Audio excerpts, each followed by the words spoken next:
Muy buenos días, bienvenidos todos a las charlas de Jota. Hoy estamos en el encuentro número 24, está en la quinta temporada y decidimos hacer una temporada entregando algunos pequeños tips que pueden ayudar, no todos, alguno que les sirva a cada uno puede ser un aporte para mejorar un poquito algunos aspectos de la vida profesional y de la vida laboral de todos. En la charla pasada, el domingo, hablamos de los tips para leer un poquito más profundo, para lograr una mejor interpretación y eh, hoy vamos a hacer unos tips de escritura. Aquí hay unas plumas que estoy leyendo ahí mientras se conectan, que son, cuando digo plumas hablo de escritores.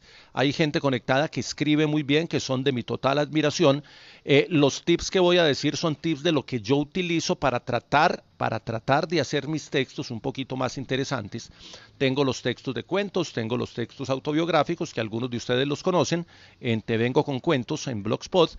Y tengo los textos que hago cuando estamos en temporada de ciclismo en el Rincón de JJ en El Espectador. Esa es la producción habitual que tengo. Tengo otros textos que no he publicado, pero que los tengo en el computador y que seguramente, y esos son varios de los proyectos de cuarentena, seguramente los terminaremos para cuando podamos volver a salir de manera un poquito más normal, porque ya se puede salir, ahí podríamos compartir. Como el tema de la escritura es tan amplio, voy a hacer hoy una cantidad de tips un poquito más puntuales, más concretos, si al final quieren que profundicemos en alguno, porque es que me puse a hacer juicioso la tarea en el cuaderno y llegué a 15 tips, y 15 tips en media hora es uno cada 2 minutos, entonces no alcanzo a profundizar, pero hay algunos muy elementales, hay otros que para quienes ya tienen desarrollado un tema de escritura profunda, como muchos de los que están aquí, alguno de ellos les puede servir. En una charla anterior dije mencioné una frase de Millás que me gusta mucho, de Juan José Millás, en su obra autobiográfica, aunque dicen que es una novela autobiográfica y ahí hay una discusión sobre el género de su texto. Esa frase dice que el escritor es un tipo al que le duele demasiado la pierna que no tiene. Es un tipo al que le duele demasiado la pierna que no tiene. Y eso, de alguna manera, está haciendo un llamado hacia la sensibilidad que debe tener el escritor al momento de escribir. El escritor es un tipo sensible que de alguna manera tiene una percepción un poquito más detallada de la realidad y que le permite poner en el texto todo aquello que percibe y que otros ojos no ven, que es, por ejemplo, lo que hace Mauricio Samer en sus crónicas. Él ve detalles que para el ojo común son elementales y básicos, pero para el ojo del escritor empiezan a ser interesantes, diferentes, llamativos y vuelven sus textos un poquito diferentes y atractivos. Entonces comienzo con los 15 tips, los voy a hacer rápidos, algunos van a tener algún pequeño desarrollo. Primer tip, la escritura es una forma de dejar salir. La escritura como forma de dejar salir, es decir, el escritor tiene que soltarse, tiene que sacar de adentro lo que tiene y tiene que asumir que eso que va a dejar salir deja de ser del dominio interno y empieza a ser del dominio de los demás. Cuando uno escribe, deja salir la historia, el sentimiento, la emoción, el conocimiento que guarda por dentro y empieza a compartirlo con los demás.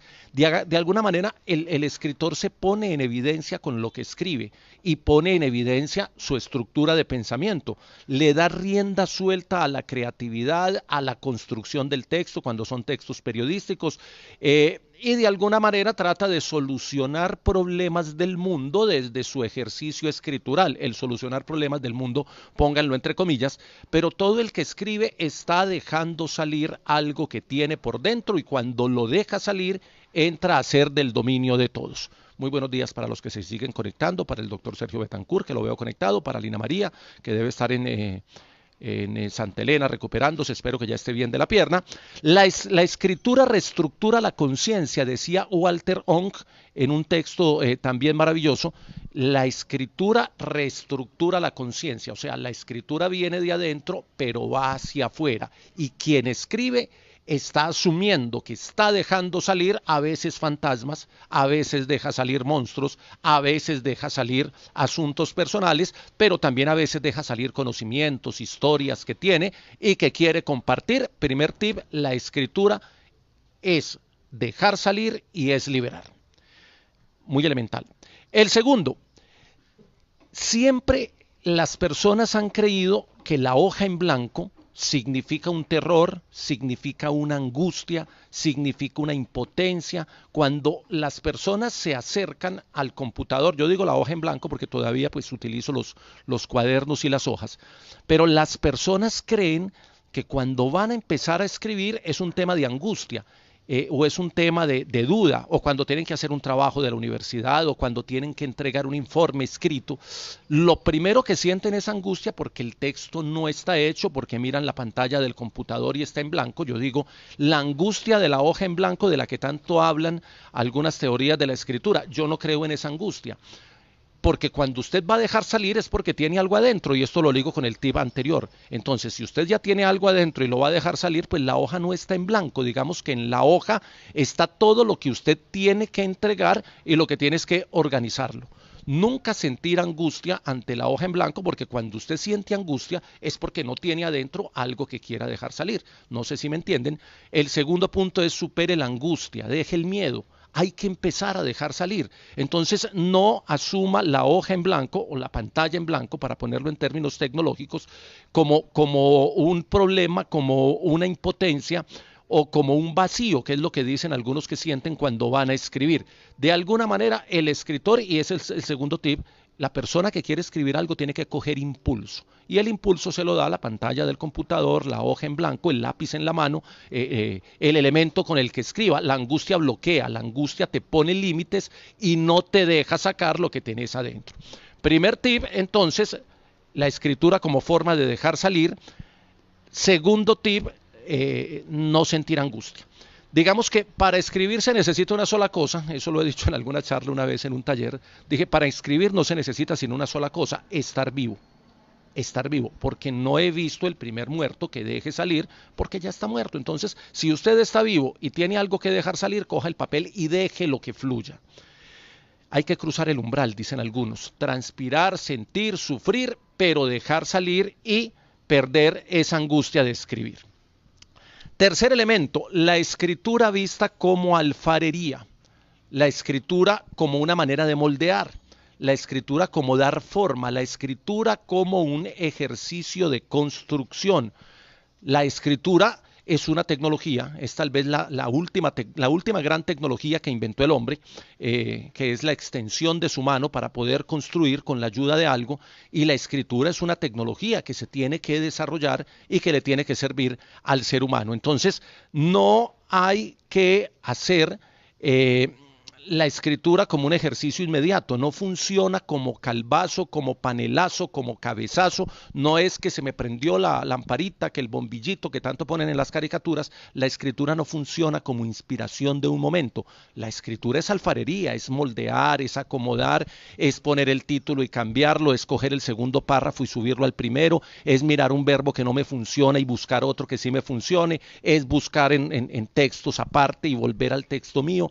La escritura es alfarería, es darle molde a algo que se demora en construir. A veces algunos se demoran mucho tiempo, nos demoramos mucho tiempo para hallar un texto, pero otras veces cuando fluye es porque la alfarería ya ha tenido un trabajo previo.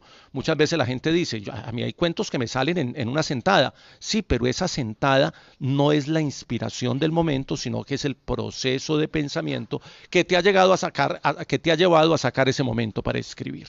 No todas las personas nacen con talento para escribir, dice Marta, pero todos los seres humanos estamos en capacidad de escribir.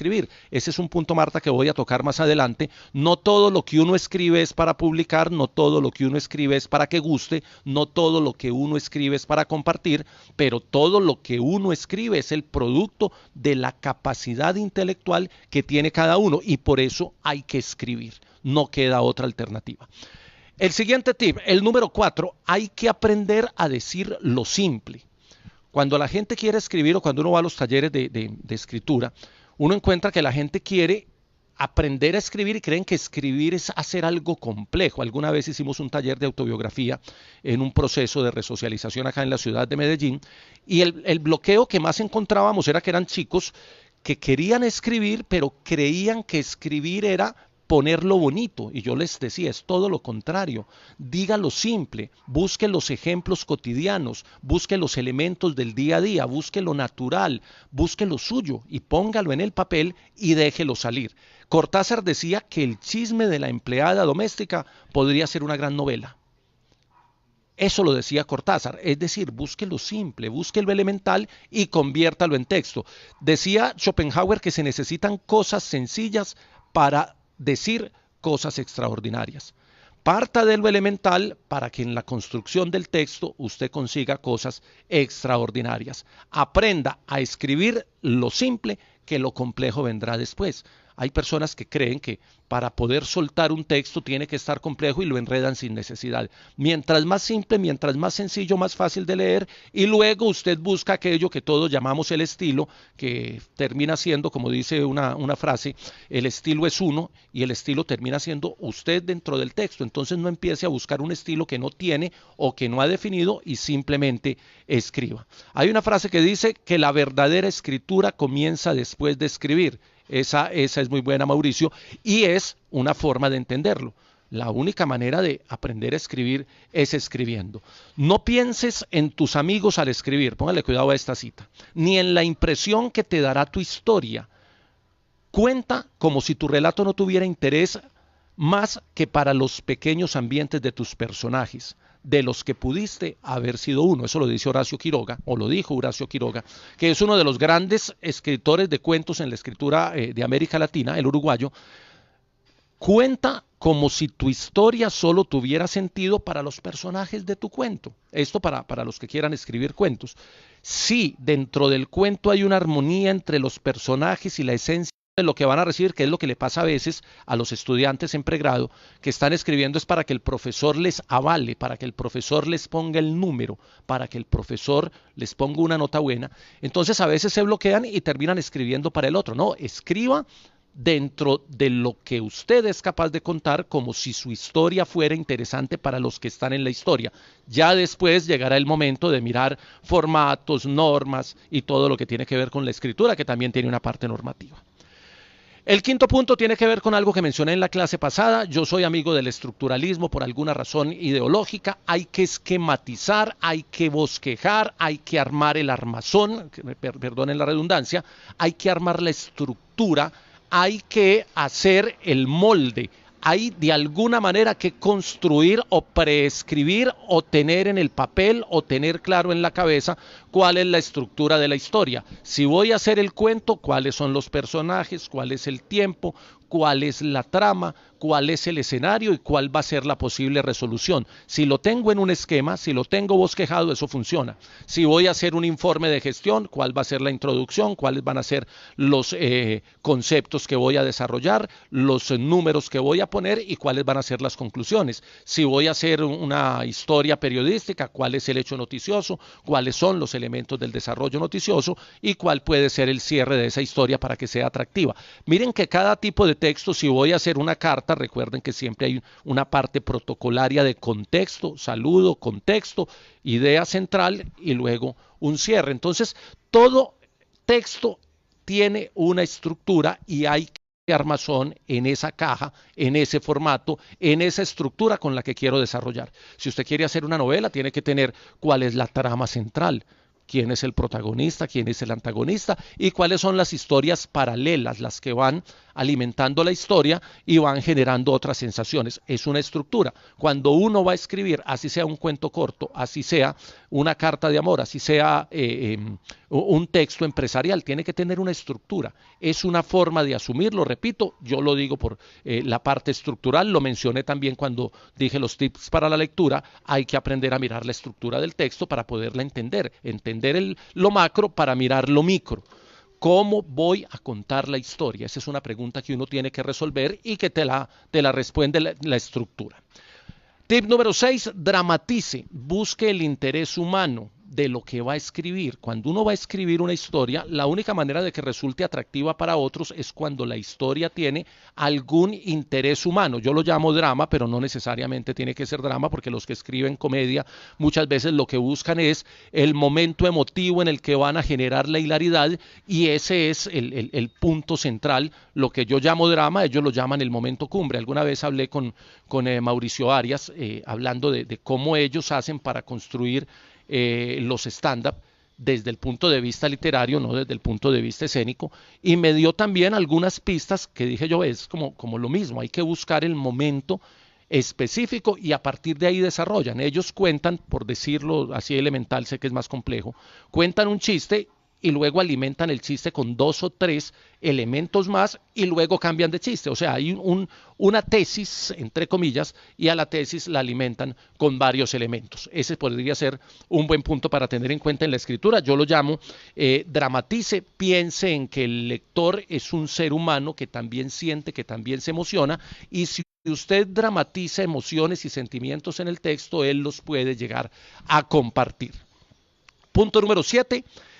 Un buen escritor tiene que estar obligado a poseer algún quiebre.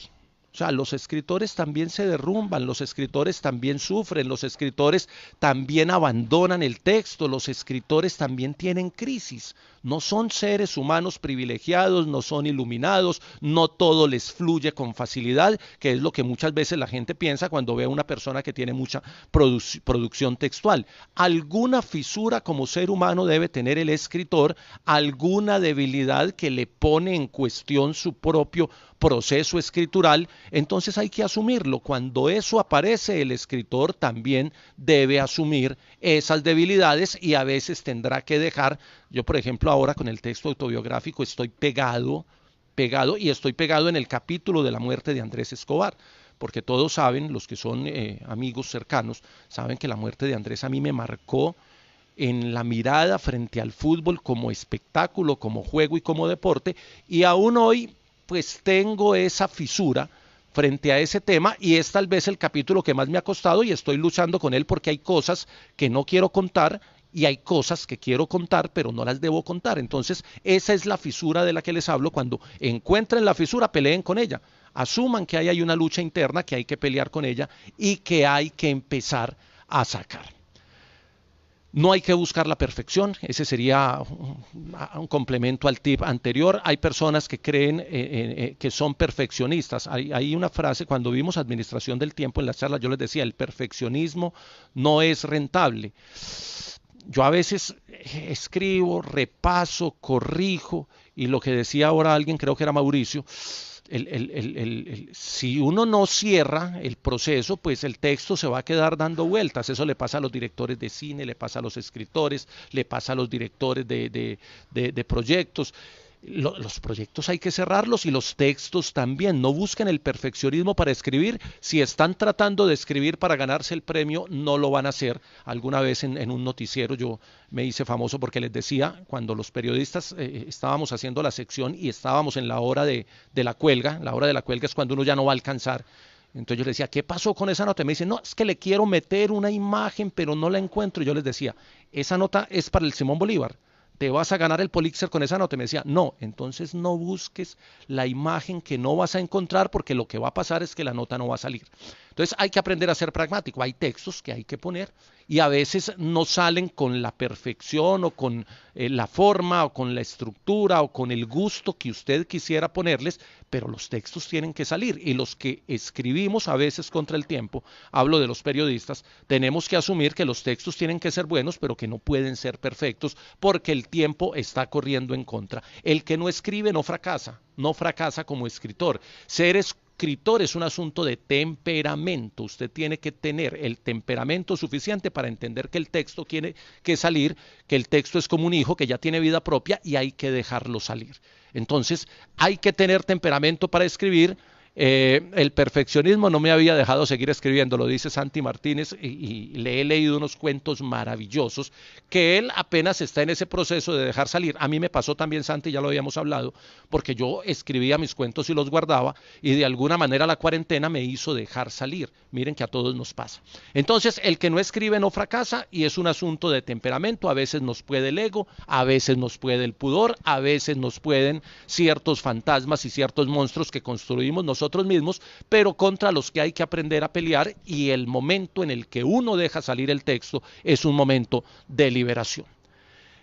Punto número 8, recicle. Aprenda a reciclar. ¿Qué es reciclar? Reciclar las historias. Por ahí leí alguna vez que el escritor se alimenta de las historias que los demás sueltan y que los demás dejan ir.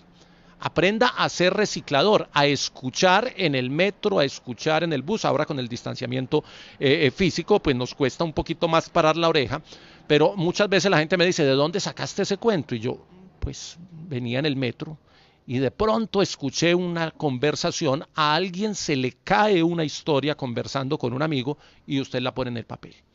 A eso lo llamo reciclar. Las historias muchas veces no son de uno. En periodismo nos pasa. En periodismo todos contamos las historias de otros, no son las historias de nosotros. Son las cosas que le pasan a otros, pero que uno aprende a escucharlas, a recibirlas, a escarbarlas, a investigarlas, y termina uno contando la historia de los demás. Hay que aprender a reciclar, a tener ojo, a tener oído, como decía la profesora de Relaciones Públicas hace 30 años, ojos abiertos y oídos despiertos. Ese es un principio básico del escritor, aprender a mirar dónde hay historias, a escuchar las historias de los otros, esas historias orales que nos contaban los papás, los abuelos, esas historias cotidianas que cuentan los amigos en un encuentro tomando cerveza en un bar.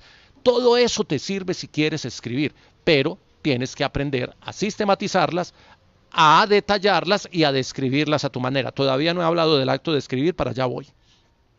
Punto número 9, ensaye a escribir de sí mismo. Yo, de alguna manera, dentro de las cosas que más he trabajado académicamente es el tema de la autobiografía, el ejercicio de escribir sobre sí mismo. En estos días algún amigo me hacía una crítica y me decía, ¿para qué publicas tus textos de tus historias y las autobiografías todas son póstumas?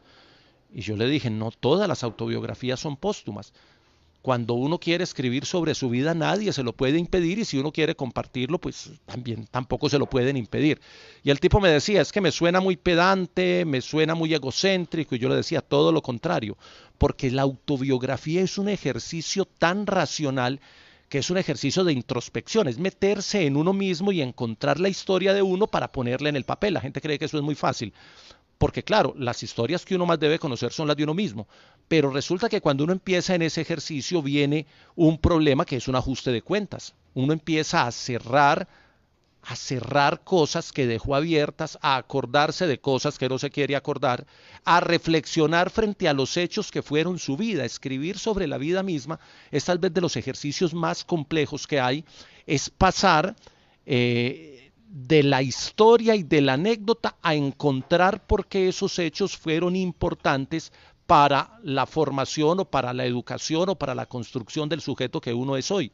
Esa es una recomendación que yo le doy cuando la gente me dice, es que a mí me cuesta mucho, yo soy malo para escribir, yo no soy capaz de escribir, no tengo temas para escribir. Le digo, escriba de usted mismo, porque si usted es capaz de escribir de usted mismo, es capaz de escribir de cualquier otro tema, porque ningún tema le quedará grande. El tema más difícil es escribir de uno mismo. La autobiografía es pura reflexión, es introspección, es pensarse a sí mismo y tratar de llevarlo al texto. De nada sirve una experiencia en la vida si usted no hace la reflexión sobre lo que esa experiencia significó y sobre las posibles salidas que pudo haber tenido, que a veces tuvo la salida que usted no quiere, la mayoría de las veces, porque la vida no te da la posibilidad de repetir el mismo momento, pero la reflexión sobre ese momento sí debe estar. Ahí voy a recomendar Memorias del subsuelo de Dostoyevsky, El camino al futuro de Bill Gates. Ojo que Bill Gates tiene una autobiografía, que conste que el texto no es brillante, pero la manera como cuenta las historias ayudan a entender un poquito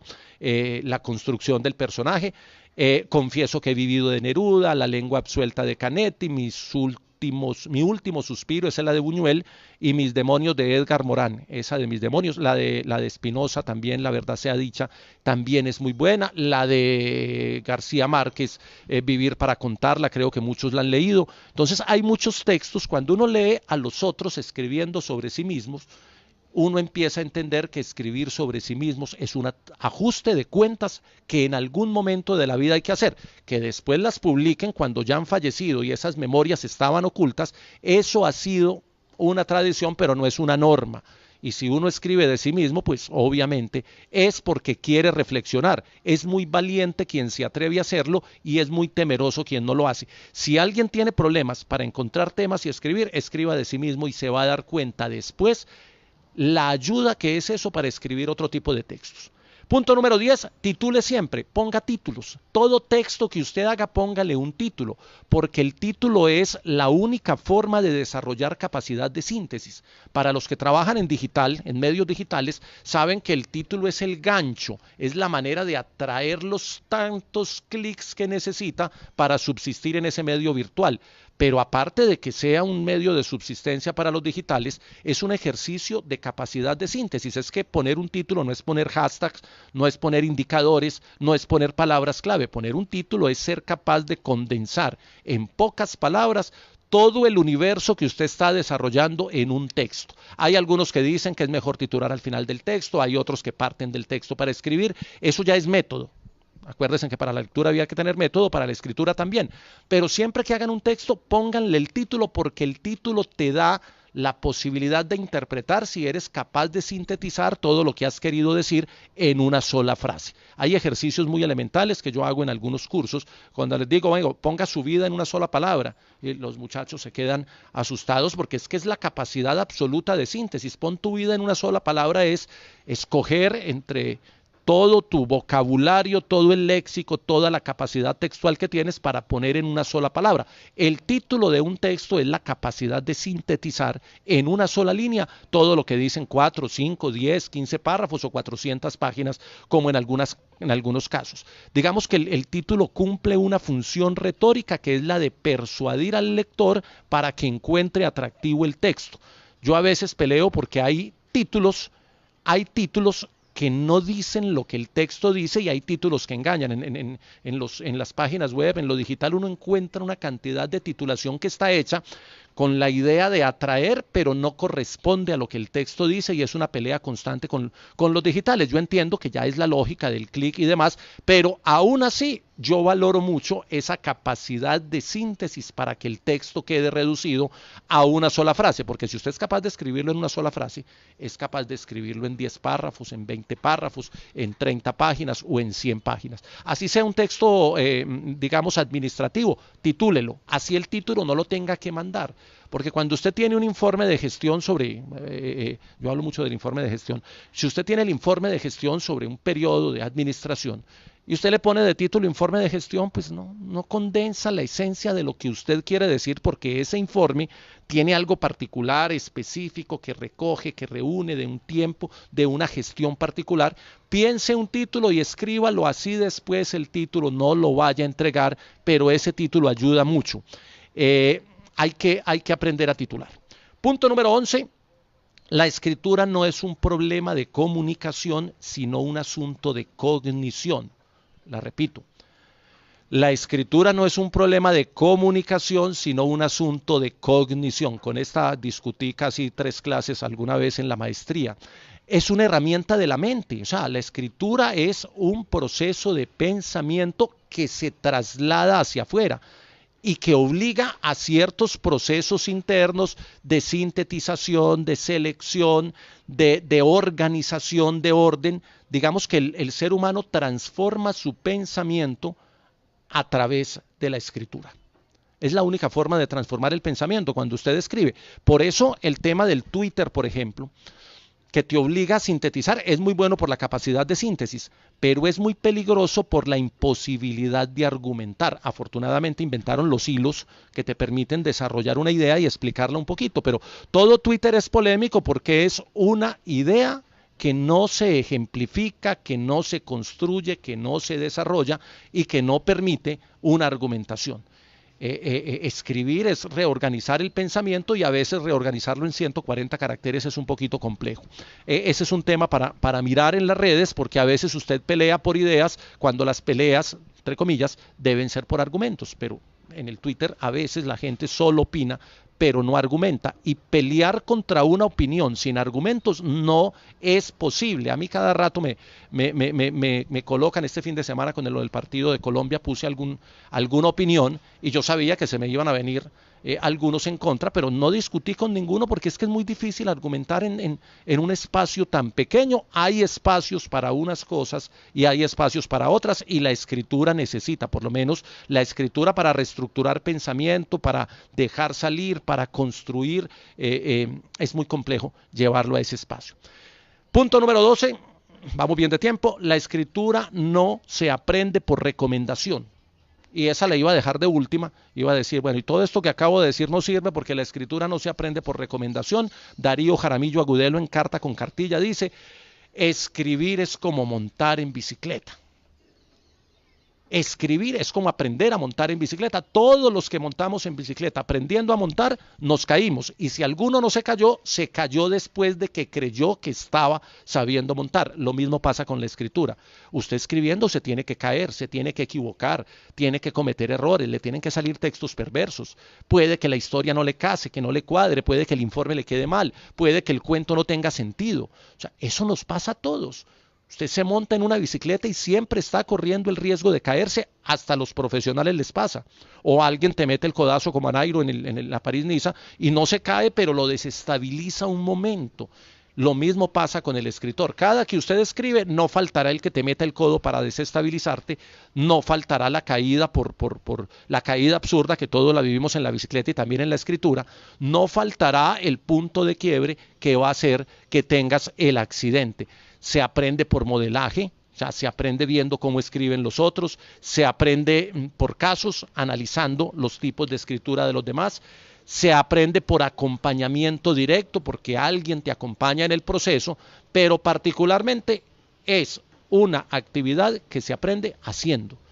A escribir se aprende escribiendo, no hay otra forma de aprenderlo. He visto varios procesos de alumnos, he visto procesos de amigos que empiezan a escribir y me dicen, léete esto, y uno les da 2 o 3 tips, les dice, mira, haga esto, de pronto en este párrafo, suelte las ideas, no las deje juntas en un solo párrafo, lo básico. Y empiezan, y cuando llevan 20, 30, 40 textos, ya uno empieza a decir, ve, mira el proceso que tuvo. Y a veces ellos no guardan ese proceso, hay que guardar el proceso de cómo escribía usted. Ahora las redes lo facilitan, los que escriben en Facebook, como Alejo Vargas, como Guti, como Samer, como Carlos Giraldo, que escriben textos propios, el profe Castel. Guarden ahí en el feed que llaman, en la página, quedan todos los textos. Comparen el primero con el texto 30. Comparen el primero con el 50 y se van a dar cuenta la evolución del escritor. La escritura es una práctica que se construye yendo y viniendo. Hay que ir y volver, y mirar cómo era antes y cómo es ahora. Hay cosas que uno tenía muy buenas en la escritura de hace 10 años y se las deja perder, o se le van por la práctica, por el campo en el que trabaja. Entonces hay que recuperar cosas que se tenían en el pasado, pero también hay que mirar cosas que van apareciendo en el presente. Es un ejercicio muy interesante. Punto número 13, escribir no es llenar hojas. El mejor escritor no es el que más escribe. Escribir es entender lo que a uno le pasa al escribir, y eso sí que es bien complejo. Escribir no es llenar hojas, sino entender lo que a uno le pasa al escribir. Toda persona que escribe con seriedad, digo con seriedad es que escribe a conciencia, algún proceso interno sufre. No hay que escribir para que sea bonito, hay que escribir para poner el pensamiento o el interior de uno afuera, que fue el tip con el que empecé. Me quedan 2 ideas cortas y las voy a desarrollar rápido para cumplir el tiempo, porque vamos en 33. Esta es una pelea que tengo con muchas personas que recomiendan, no, es que escriba como usted habla y luego, y no. Así recomiendan algunos cuando ven a alguien bloqueado. No, déjelo salir, escriba como usted habla. No, es que uno no escribe como uno no habla. Y ese es el punto tal vez más polémico, pero que lo quería decir. Escribir tiene otra lógica. La oratoria, el hablar va por una vía, el escribir va por otra. Hablar, voy a ponerlo en términos matemáticos. Hablar es como sumar. Escribir es como restar en términos matemáticos. El que escribe selecciona, saca, quita, elimina, borra, cambia. El que habla va hacia adelante y le va poniendo discurso. Aquí en las charlas de Jota yo voy sumando, voy sumando. Si esta charla, y alguien me dijo, ¿por qué no pones las charlas de Jota en textos y sacas un libro? Y yo, porque es que ahí habría que hacer otra lógica. Ya la charla de Jota, que es oral, llevarla a la escritura es otro proceso.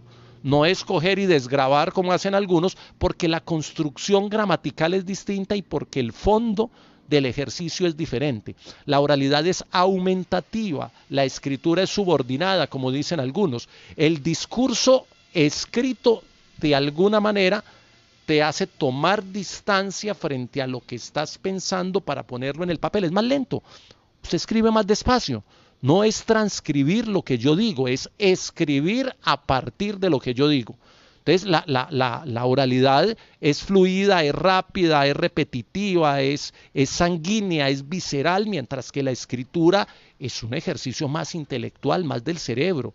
En la oralidad, de alguna manera, el discurso va pegado de uno, en la escritura el discurso va afuera de uno y uno toma distancia frente a él. Digamos que la escritura, alguien dijo alguna vez, no me acuerdo quién, que la escritura era artificial, que nadie escribe naturalmente, y obviamente nadie escribe naturalmente. Es un acto de conciencia absoluta. Quien no es consciente a la hora de escribir no está escribiendo. Está vaciando en el papel textos, algunos lo hacen así y creen que el asunto es, no, yo escribo como yo hablo. No, no. Ahí sí me doy la pela con muchos académicos que se van al otro lado. Es un trabajo de artesano, ya lo habíamos dicho, de orfebre. El escritor, este es un tema con el que iba a cerrar, pero lo voy a poner antes del cierre. El escritor no tiene que estar vivo, el orador sí. Es decir, para usted hablar tiene que estar vivo y habla. Usted lee textos de gente que se murió hace siglos y el texto todavía le llega a la emoción, a los sentimientos, a la reflexión, le genera cosas. El escritor ya se fue, pero su texto queda. Es que el texto inmortaliza a quien ya se ha ido y te permite el contacto con muchas generaciones. El orador no. Si ustedes escuchan las grandes oratorias, las de Gaitán, por ejemplo, que todavía existen las grabaciones, uno dice, ve, tan bueno que hablaba el señor, pero ya no me llena porque el contexto se ha ido, el contexto histórico es distinto y la oralidad es diferente. Yo siempre he dicho, no confundir lo uno con lo otro. Uno no puede escribir como habla, porque el que habla está sumando, el que escribe está estructurando y está restando. Y voy a terminar con esa que le han repetido algunos y que me gusta que la tengan clara. Yo ya había dicho que la escritura es un asunto de alfarería, de elaboración, de moldear, pero también lo voy a poner analógicamente, es un tema de orfebrería, de buscar la filigrana, de darle el molde perfecto, de alfarería, de construir, de moldear. La escritura es un ejercicio muy interesante que pone afuera lo que uno tiene adentro. La escritura reestructura la conciencia y es la única manera de entender la forma de pensar de uno mismo. Muchas veces uno, hablando, dice muchas barbaridades, escribiendo se cuida bastante para no decirlas porque es un ejercicio intelectual. Voy a leer algunos mensajes de ustedes que hoy se despacharon y eso me gusta. Lo de hoy era una invitación para que todos nos regalaran esos pensamientos escritos porque los están poniendo. Nadie, ese es un tema del tema digital. La gente, por eso a veces en el Twitter, en el Facebook, en las redes, la gente dice, no, es que ahí se permiten los errores porque es que uno es muy rápido. No, pero es que estás escribiendo y tendrías que tener la capacidad de interpretar. Por eso en vez de redes sociales no he hecho charla, alguna vez la hago. Yo siempre digo, hombre, cuando usted vaya a poner un Twitter, léalo antes de mandarlo, porque es que usted escribe emocionado o responde ofendido y termina chocando contra el mundo, porque el Twitter lo maneja el diablo, dicen por ahí, porque es un asunto donde usted cree que está hablando, pero está escribiendo, y lo que usted escribe, escrito está, como dice ahí. Dice Andrés Guti, a diferencia de Saramago, que en algunos de sus textos suprime los puntos, sí, yo utilizo mucho el punto seguido, porque creo que el punto delimita, porque el punto hace pausa y porque el punto te permite concreción. Ahora, David debe estar por ahí que se está leyendo La tejedora de coronas, que a punta de comas hace 400 páginas, es una cosa maravillosa. Yo utilizo el punto seguido eh, por una razón, porque digamos que por formación en el periodismo y por ejercicio profesional, en el periodismo uno siempre se obliga a tratar de contar en pocas palabras y a tratar de sintetizar. Y la marca del oficio se le sale a uno cuando uno se sale del periodismo y se va al campo literario, necesariamente. Y obviamente uno también tiene, acuérdese, uno aprende también a escribir por modelaje, leyendo. A mí me encantan los autores que son de punto seguido, que hay muchos. Joyce, por ejemplo, siendo americano y obviamente en las traducciones hay una carga ahí del traductor que a veces te engaña, pero Joyce es el punto seguido en su expresión máxima y a mí me gusta mucho leer a Joyce. Y lo leí mucho en la juventud, entonces creo que esas marcas también te salen, pero hay otras que son de estilo Guti. A veces el punto, claro, los signos de puntuación tienen unas normas, pero a veces hacen parte del estilo. Hay gente que por su estilo utiliza la coma o utiliza más el punto y coma para cambiar de ideas y darles conexión. Yo prefiero la síntesis, pero es un asunto ya de uso que cada quien sabrá cómo lo hace. Muy bien, gracias Cristian por tu comentario. Diana nos dice, no hay que temer a las emociones, si hay angustias es cuando más se debe escribir, es la forma de gestionar esa emoción y que no se torne en síntoma. Sí, es cierto Diana, hay que, dicho de otra forma, hay que enfrentar sus propios monstruos y enfrentar sus propios fantasmas. Todos los tenemos, pero hay que aprenderlos a enfrentar. Obviamente, cuando uno llega, y por eso les conté lo de la autobiografía, cuando uno llega a esos momentos en que tenés un choque con la historia, que nos ha pasado también en el campo periodístico, a veces nos ha tocado contar historias que no queremos contar. Por ahí estaba recapitulando, alguna vez me tocó cubrir por allá en el año 93, que me tocó cubrir orden público y me tocó una de las bombas de acá de la ciudad de Medellín, y me tocó escribir también, contar una historia audiovisual sobre una masacre en un sector de la ciudad. Es muy difícil dejar salir esa historia cuando uno tiene todo el choque emocional, pero cuando uno lo supera, luego el cuerpo se lo agradece porque se le quita la tensión. Dicen, Pacho, que los paisas somos buenos para hablar, pero débiles en la escritura.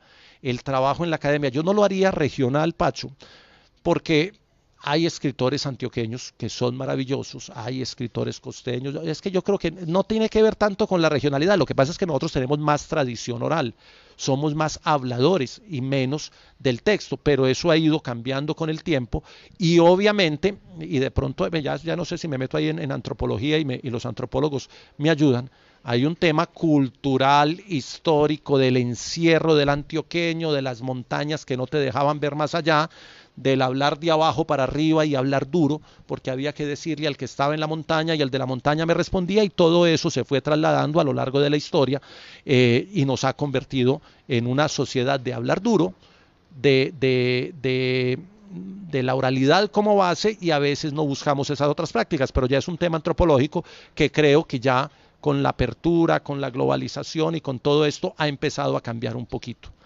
Increíble apuñalar la sabiduría así, excelente sarcasmo, me dijo Marta. Ya yo sé de cuál está hablando, pero era una buena, es un buen sarcasmo. Sebastián nos dice, es difícil, a ver, se sabe pausar, pero escribiendo sí es difícil puntuar correctamente. Bueno, Sebas, el tema de la puntuación, el tema de la acentuación, el tema de las tildes. Mi hijo tiene 10 años y ya está publicando en Wattpad algunas historias y algunos cuentos, y yo lo leo y yo miro los errores de ortografía y no he querido todavía entrar con él en ese proceso, pero sí le voy diciendo cositas pequeñas, le digo, un pequeño, y ojo, le digo cositas pequeñas porque es que cuando a usted le dan un curso de ortografía y le dan todas las normas, a usted se le olvidan.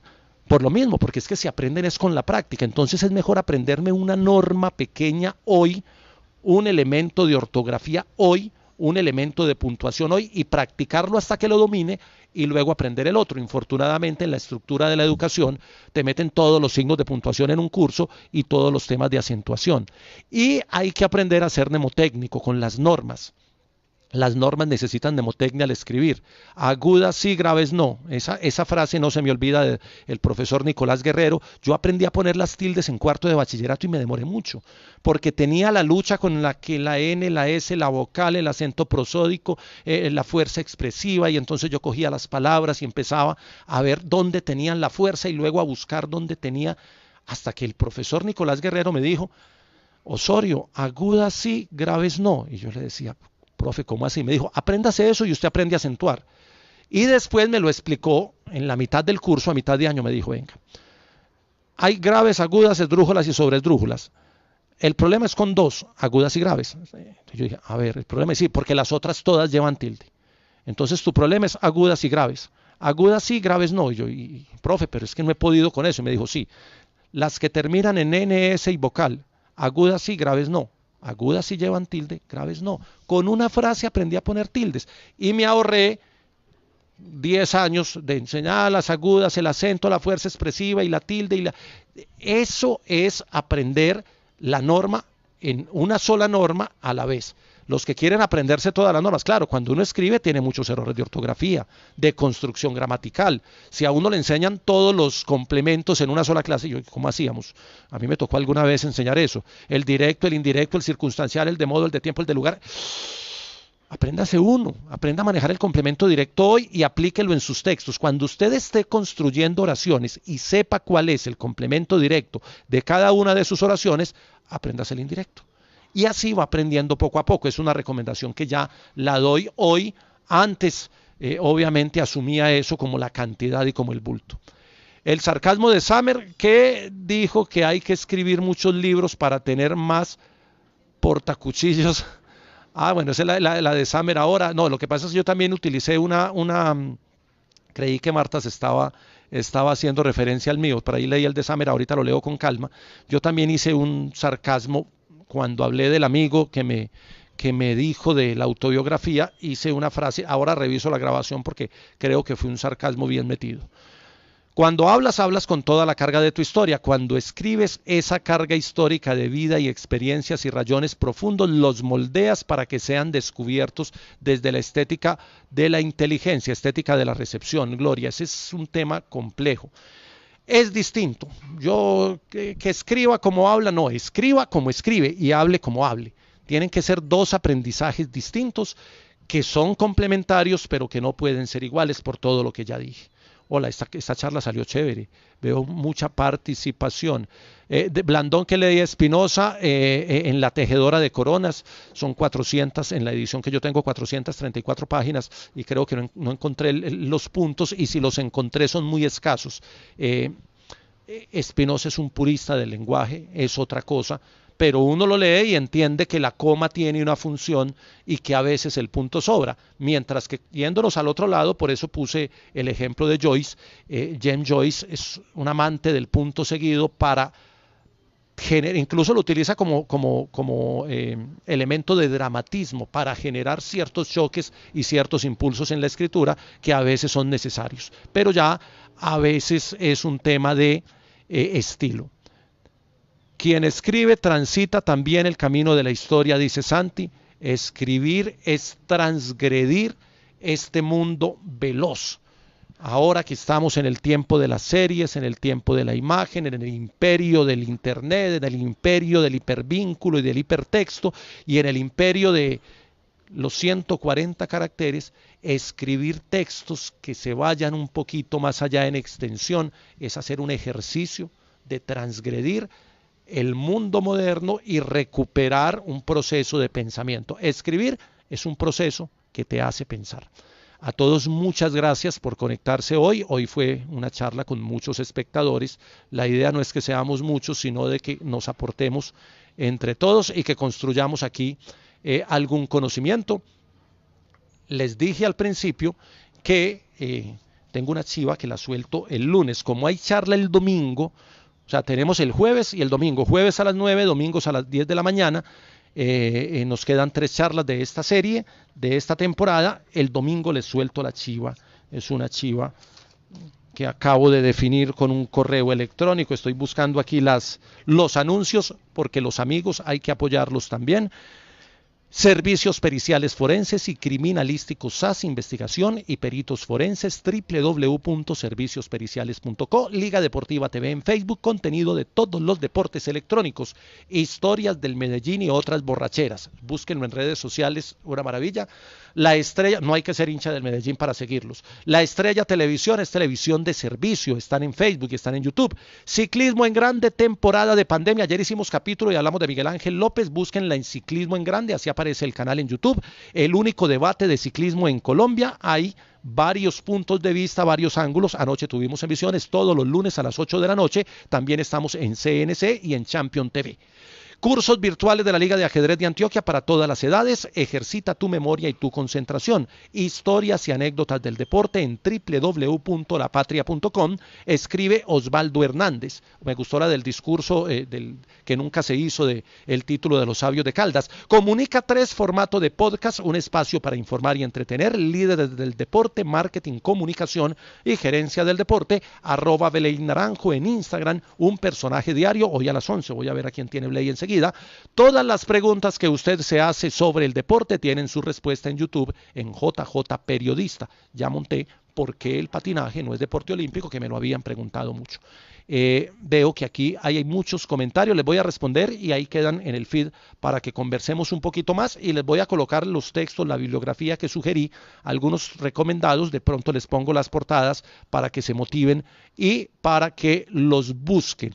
Santi, tenés que publicar esos cuentos, además porque hay estilos que son propios y ya cuando uno encuentra la línea tiene que seguirla. Yo también estoy en deuda con algunas publicaciones, no he vuelto a sacar cuentos desde la semana pasada, he escrito 3 esta semana, pero como he tenido ahí unos temas emocionales, como dicen los psicólogos, he tenido ahí un movimiento interno interesante, entonces estoy revisando los cuentos porque quiero publicar algo esta semana del texto autobiográfico. Prometo que cierro ese capítulo, que no es por crearle expectativa, es un tema interno, ya lo voy haciendo.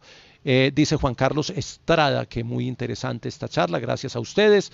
A Nacho Pino, gracias por compartir. Las charlas de Jota surgieron en la cuarentena, surgieron como la necesidad de compartir con algunos exalumnos y algunos colegas, y mire dónde vamos, en un grupo que cada día crece más.